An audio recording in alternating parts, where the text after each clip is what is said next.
And then I'll focus my attention here to the microphone here in just a little bit. Hopefully you're not you're recording, aren't you? Oh, yeah. Damn it, just when I thought, okay, tweet. There it goes. It's after the music.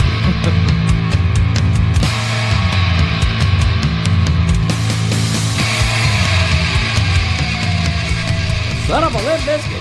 Dear listener, thank you for listening to the Savor the Burn podcast and listening to me try to tweet and brainstorm while in the midst of a brain fog, ideas and what it is that we're going to do on our socials.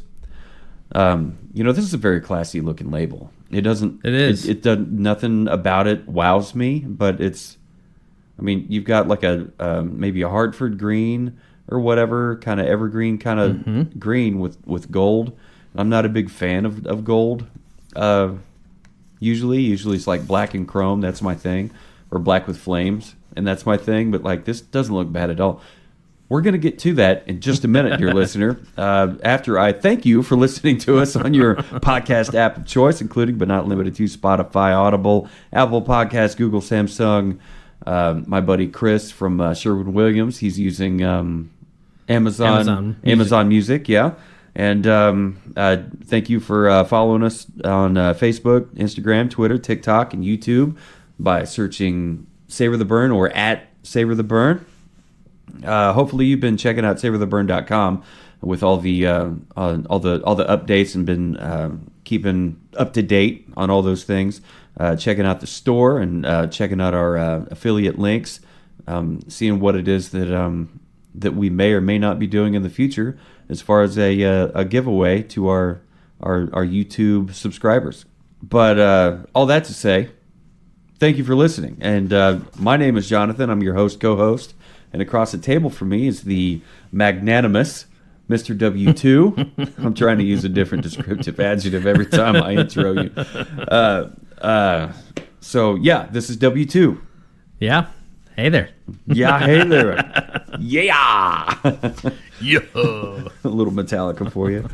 So what are we trying tonight, Mr. W2? Well, tonight is a special allocation.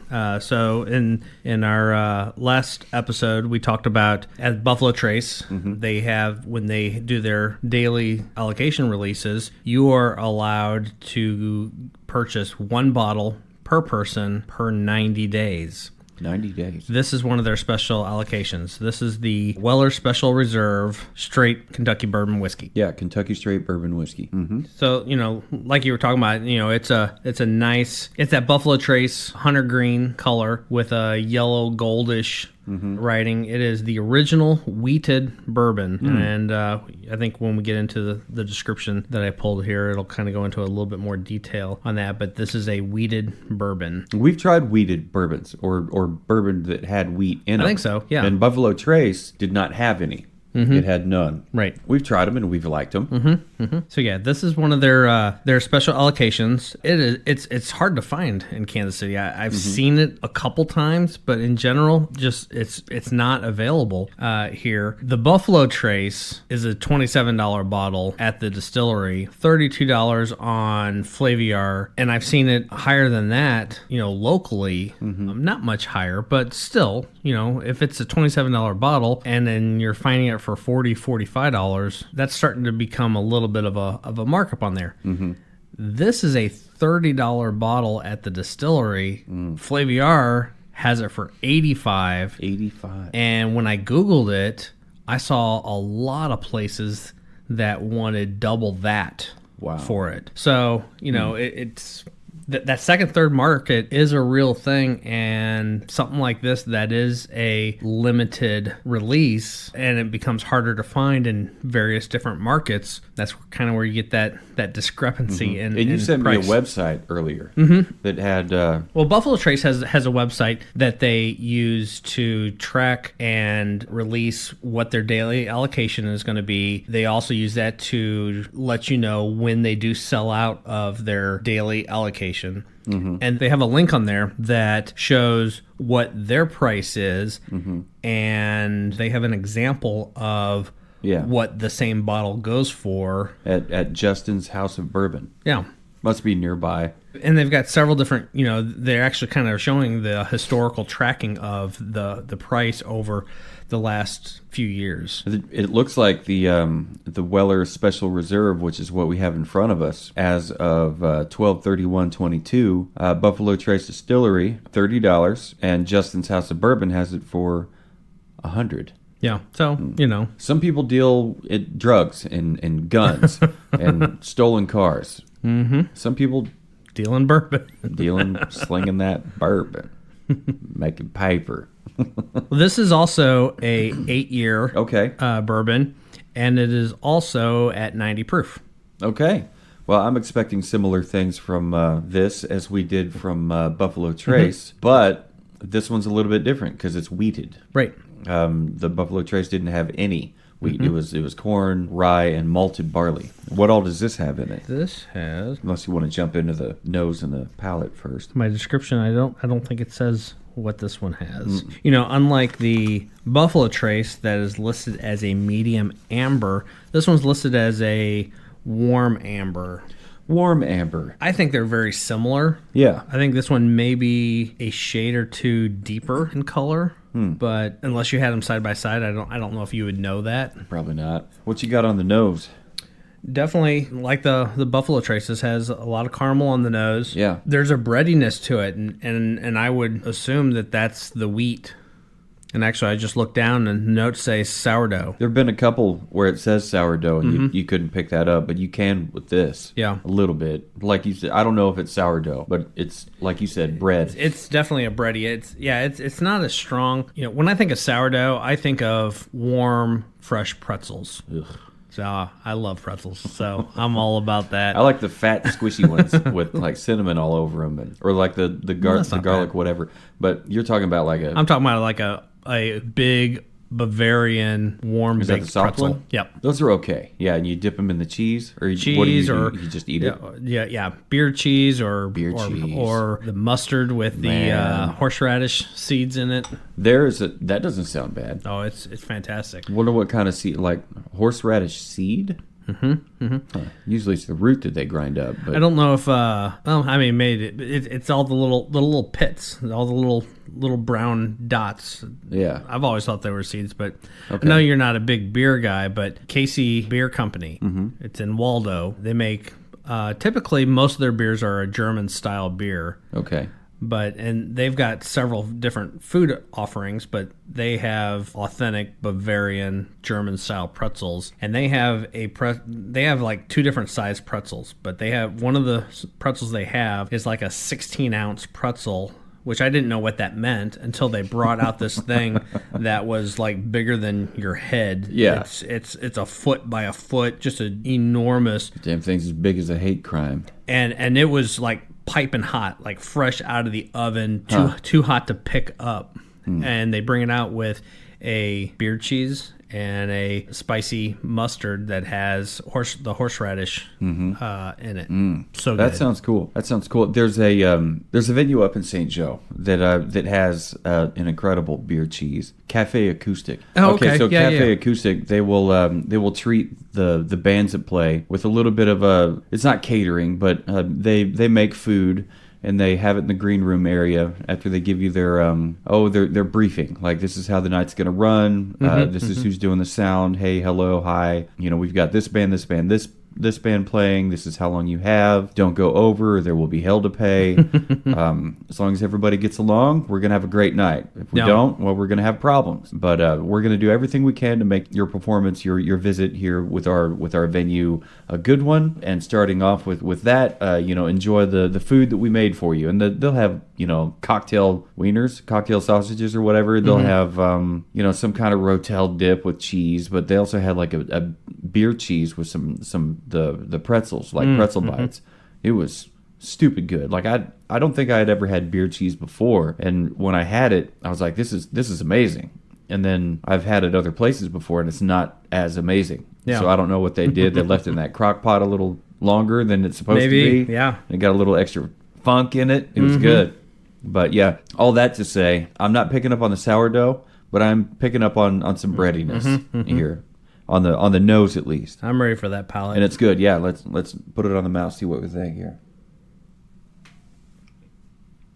Again, no burn as far as like an alcohol kind of burn. Mm-hmm. You get kind of a, the ethanol from the alcohol when you breathe. Right. Like it'll kind of take your breath away. Mm-hmm.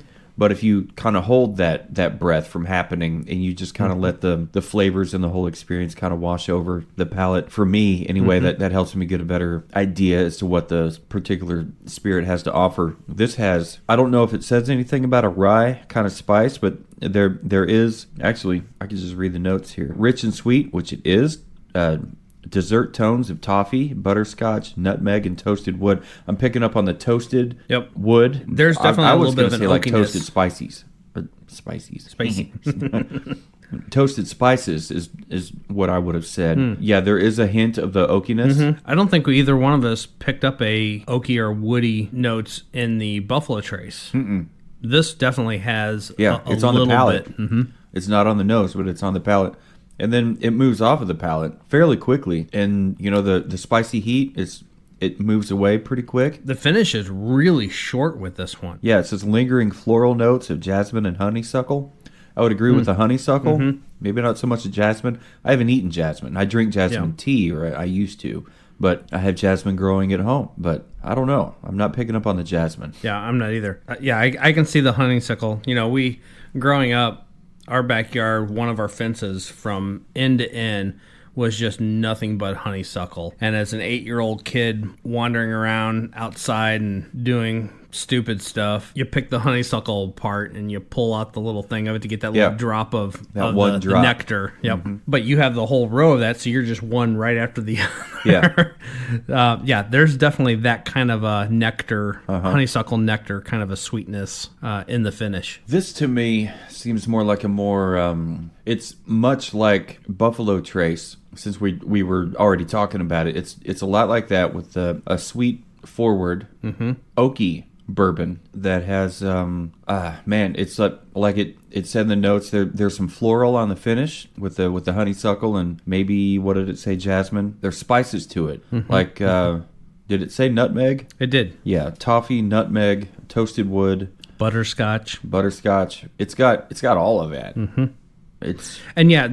Instead of caramel, it's toffee and butterscotch. So I was just kind of thinking, is this a little bit more sophisticated version of our Buffalo Trace, between a little bit of the breadiness on the nose, the oaky toasted wood we're getting on the palate, and then now on the finish we're getting the honeysuckle and the floral notes of that. Is this just a little bit more of a sophisticated Buffalo Trace? Yeah, sophisticated was the word I was looking for earlier. I didn't know what to say, but I do believe that's the right word. But for me, sophisticated can kind of have at least mentally anyway, a negative connotation to it.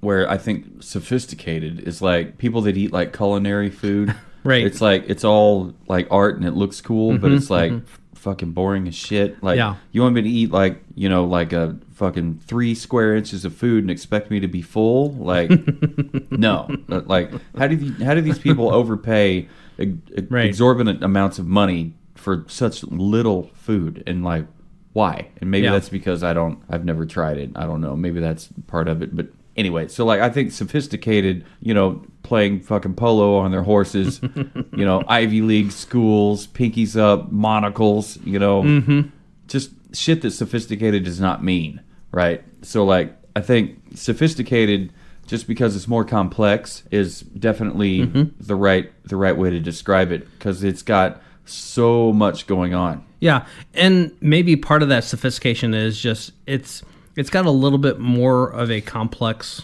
palate. I mean, that's not a positive or a negative, right? It's just different, because there's Buffalo Trace is fantastic in its simplest form. This has a lot of the same characteristics. It's just putting on a button-up shirt. There you go. There you go. Yeah, it's still riding a Harley, right? But it's wearing a fucking button-up shirt. Not like the 3 buttons in the collar. Those shirts. It's like, what are you doing? But yeah, it's like, full button-up. So looking at the little description here, it says W.L. Weller. I don't know why Reserve- that's so fucking funny to me, man. I don't know. know, I'm sorry. No, that's all right. And to go along with that, yeah, Button up shirt, but the sleeves are rolled up. or just cut right off. Yeah, like old school Beazle Feast. Hey. Old school Beazle Feast had. If you're not familiar with Beazle Feast, they're a local metal band. They used to wear like 3-piece suits and shit on stage, but no, like sleeveless button-ups was a Burn the Gates thing. Didn't Jeff wear sleeveless collared button-up shirts? Jeff likes his sleeveless shirts. Yep. Yeah. Yep. I mean, my buddy Dave also is a big fan of the button-up denim, not cut off, like ripped off to where there's a little bit of fringe. like Bon Scott. Right. If you want guns, we got them. So back to this. Yeah. Sorry. Just look, reading through a little bit of the description here. It says W.L. Weller Special Reserve Green Label in quotes is the original wheated bourbon with a smooth profile. The Stitzel-Weller Distillery is stuff of bourbon legend. It was founded on Derby Day in 1935 by Julian Pappy Van Winkle. We all know that name. Yeah. Himself, and some of the most legendary bourbons and brands were made there. The distillery itself was closed in 1992 and is now a museum-like adjunct of Bulleit Bourbon experience owned by Diageo. But there is a lot of leftover Weller bourbon in the storage lofts, along with orphan casks from other distilleries. But the Weller brand still produces some of the most sought-after bourbons of the day, all flowing from the stills in the famous Buffalo Trace distillery. So I this think that's also really interesting. Ties back to Buffalo Trace. Yeah, I mean, Distillery. it ties directly to the Pappy Van Winkle. Yeah. Started by Julian, who is the Pappy Yeah. of the Van Winkles. Yeah. Yeah, I wonder. And I love Bulleit bourbon. I love that.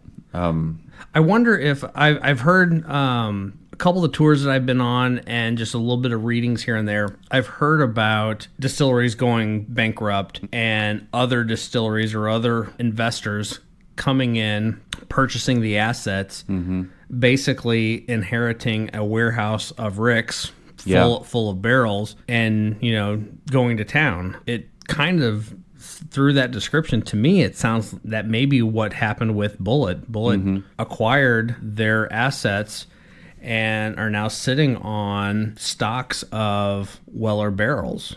Maybe that's what happened.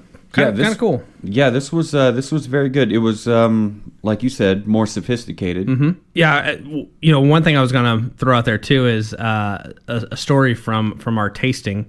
Our bartender at the tasting of this, when he got to Weller, he made a point to point out that the Weller bottle, every other offering Buffalo Trace has, is all full cork toppers.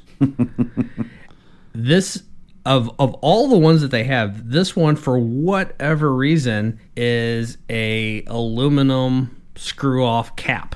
The least sophisticated capping method possible. No, you can't say that, because we've had Jim Beam on the show before. Oh, that's true. That's a plastic cap. Right, so at least you get something. So it's metal. You got some metal in there. It's whatever kind of metal it is. Aluminium, as the Brits would say. But yes, he pointed that out, and then he said, I've been here X number of years, and I keep petitioning for them to change that to a cork stopper, but I don't think they're going to change anything anytime soon. And they're probably not.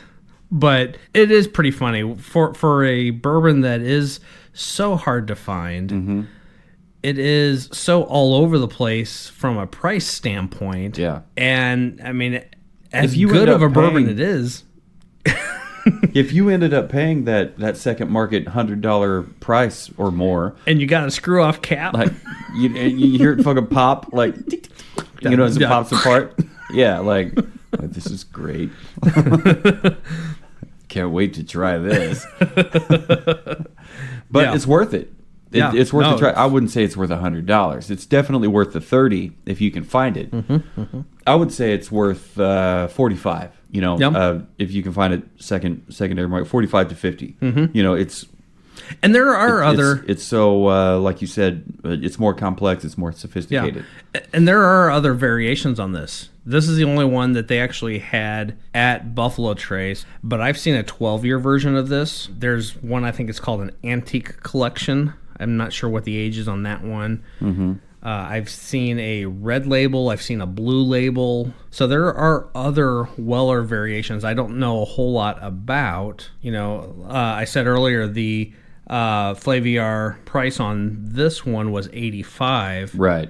They have the 12-year version of this one, which is still a green label. It's just 12 years, and that is printed in pretty prominent print right on the front of the label. That is $160 bottle. $160. So, and this is 8. And this is 85. So you've doubled the price to go from 8 years to 12 years. Yeah, is it worth it? Maybe with Red Breast. Remember that Irish whiskey? Maybe, but also knowing that in reality this is a $30 bottle. Very true. Yeah, bring it back to that. Yeah. So maybe this should the 12-year really should be a $60 bottle. Now I'm on board. Yeah. I like the labeling they did on this. It looks it's simple, it's classy, it's not overdone. There's information on there with a little bit of history on the back of it. Is this what you have on the? It's not. This is different. On the back of the label here, I'll go ahead and read it. W.L. Weller was born in Kentucky in the year 1825. After serving with the Louisville Brigade in the 1840s, Weller returned to Louisville to open his wholesale liquor business. He is reported to have used the slogan, "Honest whiskey at an honest price." His wheated recipe bourbon had a softer, smoother taste that became very popular. Pappy Van Winkle eventually merged Weller's namesake company with the A.P.H. Stitzel Distillery to form the Stitzel Weller Distillery. This delicate bourbon with the hints of caramel and honey honors one of America's first whiskey pioneers. Yeah, some of the sweetness could be brought in with the honey part. But it picked up on all the notes that you had written down here. Butterscotch, I could find butterscotch in there if I tried. The warm amber color was very cool. On the nose, it was a bit. The nose was a bit hot with the. It was with the like sometimes like it'll pinch you in the nose when you're trying to get a sniff of it, but it was pretty good. So I'm going to start at the bottom here. Bottle presentation. I give that one of those. Finish was definitely good. Palate. You said we could go halvesies. Sure. Even quarters. I'm using quarters. Yeah. How do you split 3/4 and a half? Do what? Nothing. You can round too. It's not a round number. It's all jagged. Nose. Yeah, it was good. I'm gonna have myself one of these little salted caramel Blanton's balls. Do it. We like our balls around here. Yeah. I think that's where I'm at. So on bottle presentation, I gave it a 4, just because it's simple, it's nice, it's it's a little more. I don't know. There's just something about it that says it's more elegant than like some of the other ones that we've seen.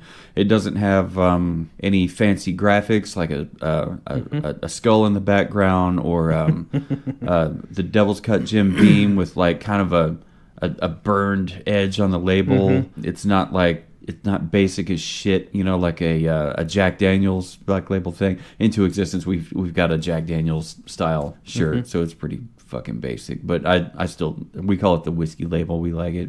It's very similar to the Buffalo Trace style bottle. Yeah, it's just got more of a tapered bottom. It's tapered, yeah. It's a little bit more rounded off. It's your luxury sports car that's got the curves. I like curves.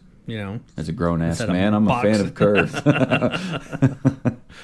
Wherever you can put them, I'm happy. Yeah, it's simple. It's got all the information you need except for the age. And if you just picked it up and looked at it, you think it was no age specific. But you do a little digging, you can find it's been aged 8 years. 8 years, yep. So that's not too hard to find out. So that's really not that big of a deal. I like it. So that's why I gave it a 4. Okay. How about you? Well, I agreed with everything you said. I docked it 3/4 of a point for that screw off cap. So I gave it a 3 1/4. You know what?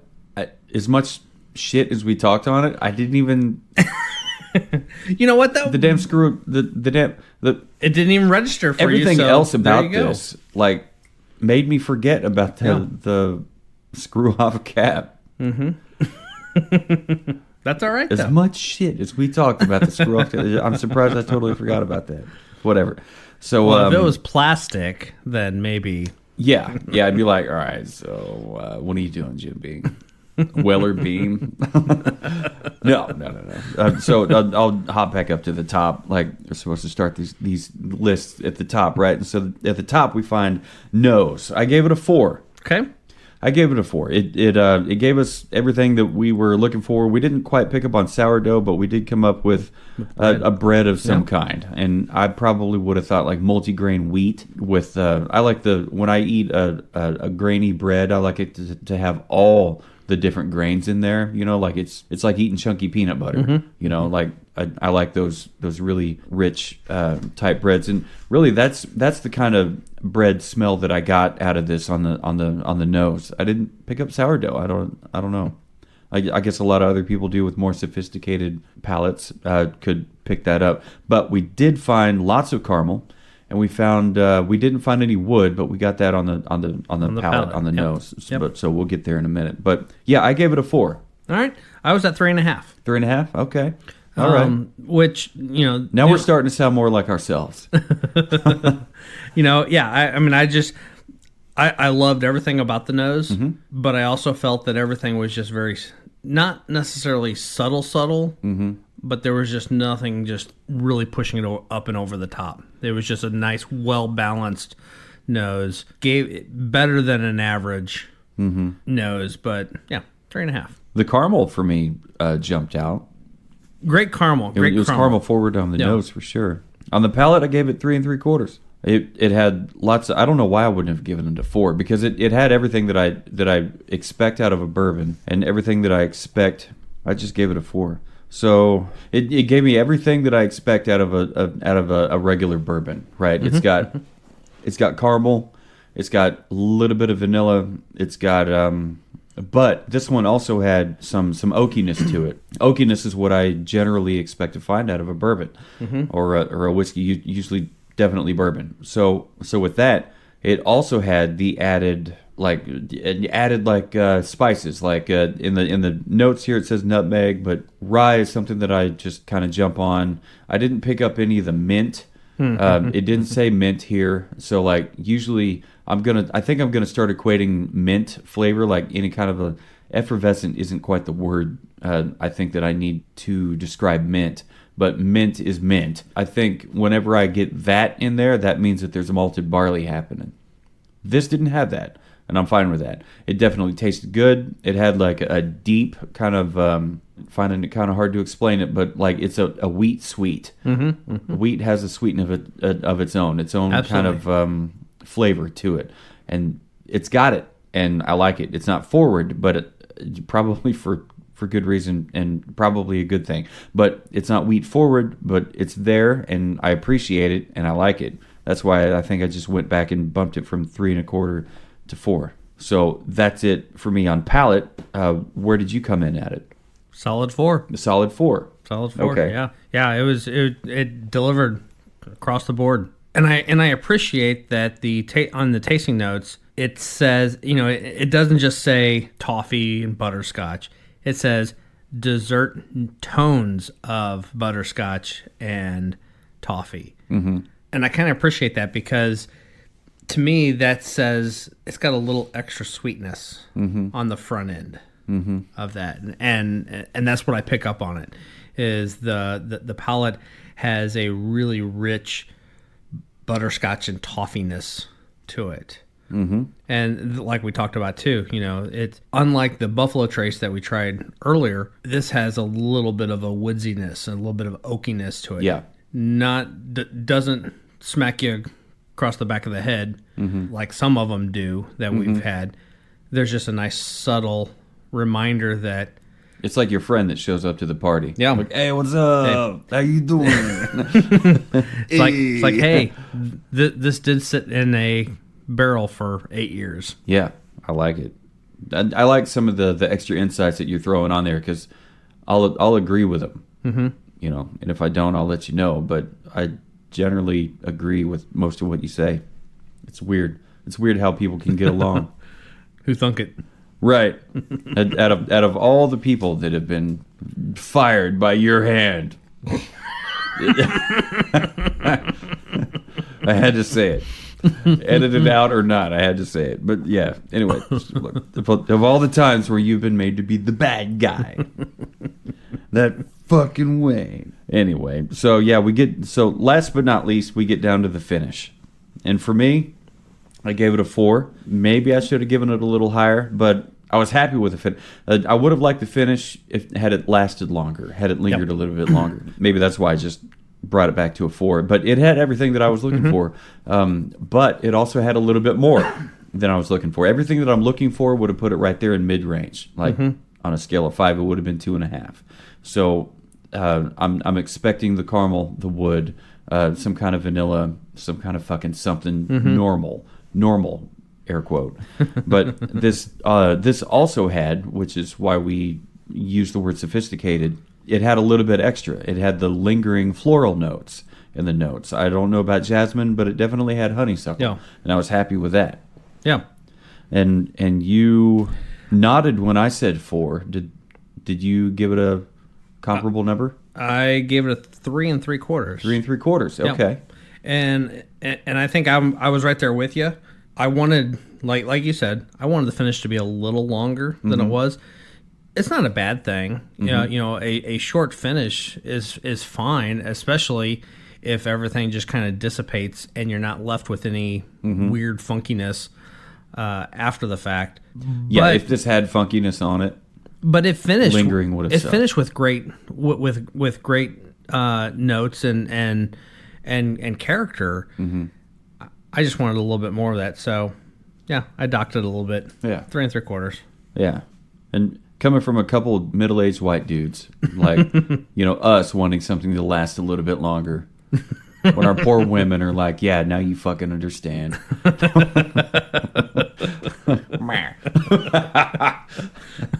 So, what was your final number? My final number was 8. Yeah, I gave it 4s all across the board. And that equals 16. So half of 16 is 8. I had some halves and quarters in there and 3/4 in there, so I landed on a 7 1/4. 7 1/4. So, like you said, this one was kind of back to our typical rating. So, we're in the ballpark. Yeah, but I don't know. It's like I liked Buffalo Trace. I liked it. Probably a little bit better than this, just because it was a little more simple. But for whatever reason, I gave it a lower rating. I don't know why. Maybe I guess I'm just an asshole until I get a couple drinks in me. The Buffalo Trace, I don't know what analogy I was going to come up with. It was going to involve Jim Beam Black and Jim Beam White Label. This is not that. This is totally different because this Weller Green Label here, this Special Reserve has things that Jim Beam Black Label can't touch, but then that puts me down that rabbit hole of comparisons, right? Right. But so if we describe this as it is, without using anybody else for comparison, how do we describe it? So far, I've got a little bit of a jump start on it. Air quote, sophisticated is the word we used to describe this bourbon, except for the aluminum twist-off cap. A little floral, a little spicy, not a lot of heat, but a lot of character. This bourbon is a cut above many, but not all. Yeah. So while I would pay the $30 retail price, I don't think I would pay $85, and I sure as shit wouldn't pay the $100 plus that you'll find it in secondary market. But it's easily 40 to 50-ish dollar bottle. I have no reason to expect anything different as to why I wouldn't go for that, because it's got so much more to offer than just your regular standard bourbon. How about you? If you would you add or take away anything with the description that I? No, I like that. Okay, very cool. Well, dear listener, Print. is there anything else that you'd like to add about this? I enjoyed this one a lot, and maybe to add to, I mean, the sophisticated. I'm not getting sophisticated because it's a little more complex than your average bourbon, and I'm not getting hung up on that. I'm just thinking. I absolutely would. I'm just kind of grinding through a thought process on that, and maybe in describing it as more sophisticated than the Buffalo Trace. Maybe it's as simple as that equating to the Buffalo Trace is a great daily drinker. It is. And this is something also just as drinkable daily, but because it has a little something else, an extra in the mix, it might be saved for not necessarily special occasion, but a little bit more infrequent. I like these bourbons, these whiskeys with all these extra little complexities in them, preferably at a little higher proof. Yeah. But as great additions into a cocktail, a simpler cocktail that will help make the spirit of choice shine, but a cocktail nonetheless. And I think this Weller would be great in a cocktail, but since you had to travel far and wide to get it, I don't know how many cocktails you're going to make with this thing. But like you said, if it's not daily, maybe monthly. Yeah. Until it's gone. Easily. You know, and if you got it, fucking drink it. Like, what good is it hanging out in a cabinet in a bar? Exactly. My sister and I had that exact conversation when we were visiting it and talking about that. Is, you know, she's got, you know, a great collection going, but she's not buying them to just put on the shelf and forget about them. She's buying them to drink them. So as a result, while I was there, we opened quite a few bottles. Good. And then towards the end of, I guess it was the Monday night that we were there, she's like, "It's Savor the Burn time. I want you to make us some cocktails." Yeah. So we went on a cocktail rampage, and what all did you make? The first one I made was a snake bite. Okay. And they thought it was... With what? What did we make that with? If you don't remember, that's fine, but you made the snake bite. Yeah. I don't remember what we made that with. That might have been the Russell 10-year, maybe. I don't think I've had that one. It was good. They enjoyed it. They thought it was really interesting. They also thought that they're not sure that would be something that they would want again and again. So that was the first one. When we tried it here on the Savor the Burn podcast, we enjoyed the shit out of it. We did. We were a little tipsy, but we definitely enjoyed the shit out of it. So with that critique, I followed that up with a Gold Rush. Okay. And that was a home run. They were blown away by the Gold Rush, right? I think I remember that being in the chat when you were... That was a home run. Excellent. Yeah. Excellent. And I'm blanking on what we used for that one also. Yeah, they all kind of run together. I'm sure if I flip back through my photos, I would find it. But yeah, we that was out of the park. She had honey syrup. Okay. And good stuff. This podcast has definitely gotten me more into cocktails because it was always straight, neat. Yeah.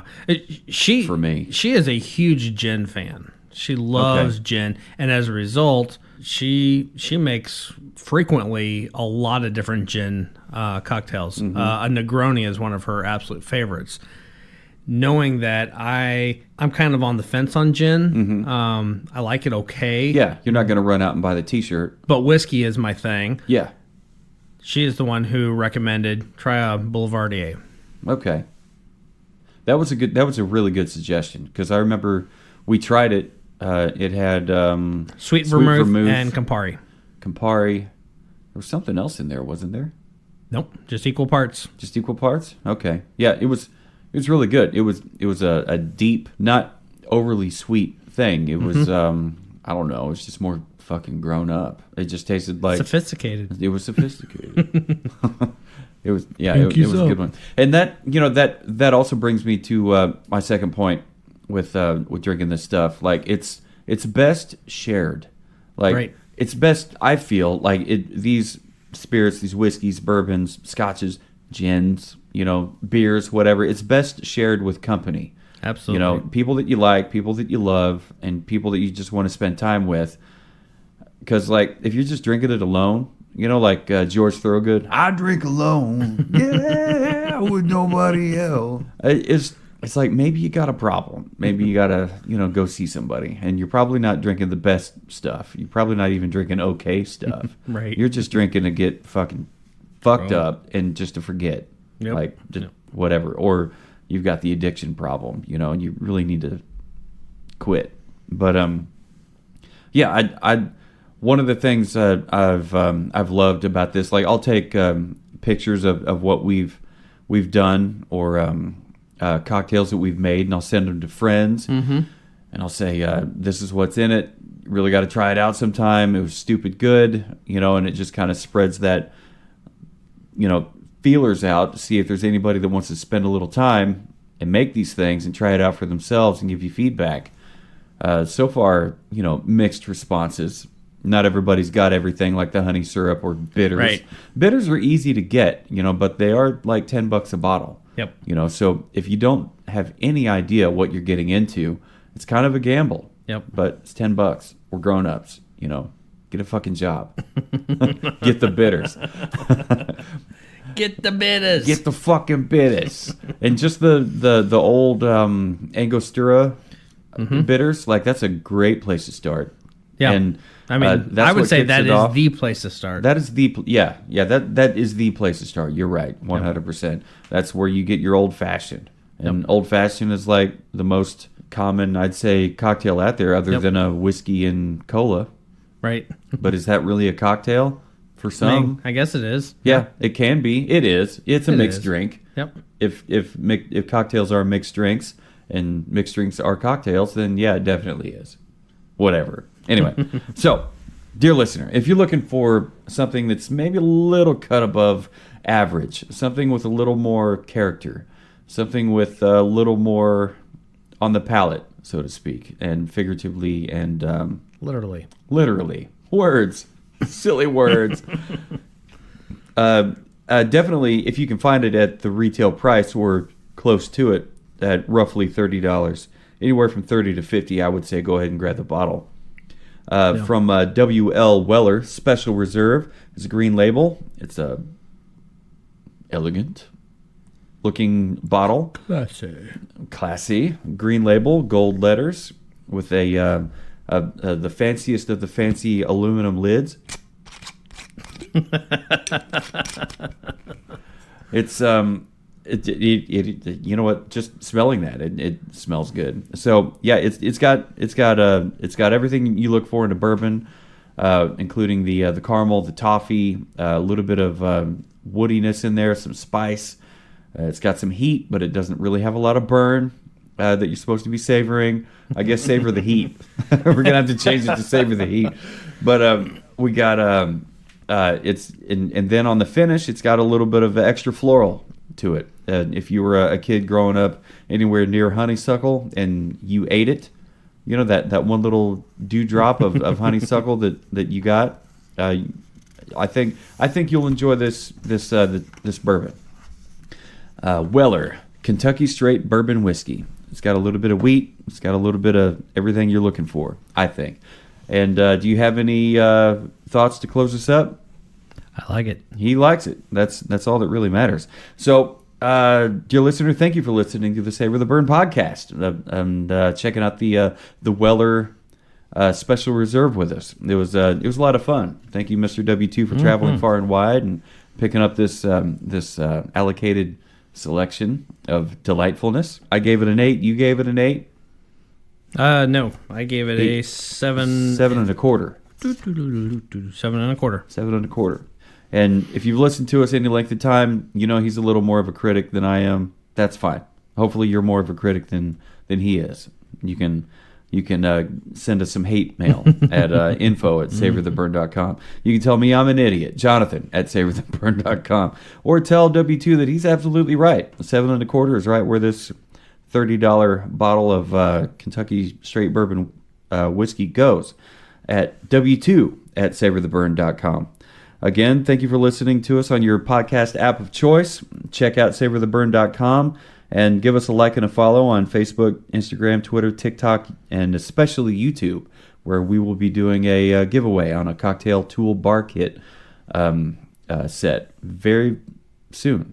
Always remember, no matter where you are, what you're doing, who you're with, what you're drinking, always remember, dear listener, to keep on burning.